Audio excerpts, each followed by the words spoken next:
This is going to be a quick video about bling. And what makes this particularly different is that this is, let me move this out of the way, a close-up of a pattern that is on the back of a denim shirt. This is a DTF that has already been colored. I did this completely with acrylic markers.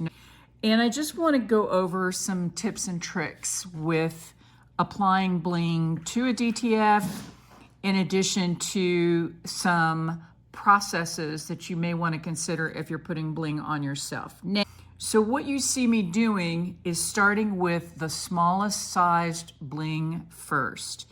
And in this particular case, I am using the Preciosa Citrine size, stone size 8. So the yellows are the 8s, and the ones that are mismarked here in my cup are 10s.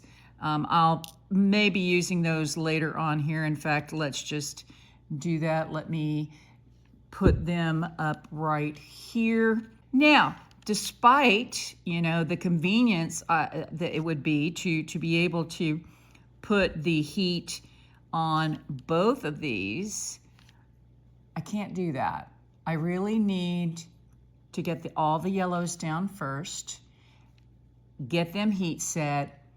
If there were any other small SS8s, stone size 8s, I'd want to put those down first before I move on to the stone size 10s. Because it's hard for you to see this, I realize, because I can't really get an angle, but the 10s are definitely taller than the 8s. And so there would be really no good way for the iron to actually reach down and get that. So this is going to be using a common house iron. So what I've got here is some parchment paper, and I'm just going to lay it very gently, kind of let it fall. This is, and let me see if I can get this into the picture. This is, there we go, my light and easy. This is my fave iron at the moment because it gets nice and hot and it has no shut off. So here's what I'm going to show you. I'm just going to come down, straight down, and count to 10. I was pressing firmly. So now I'm just going to try to lift off as best as possible, immediately remove the paper, take a look at these, just kind of, boy, oh, that's a good, oh yeah.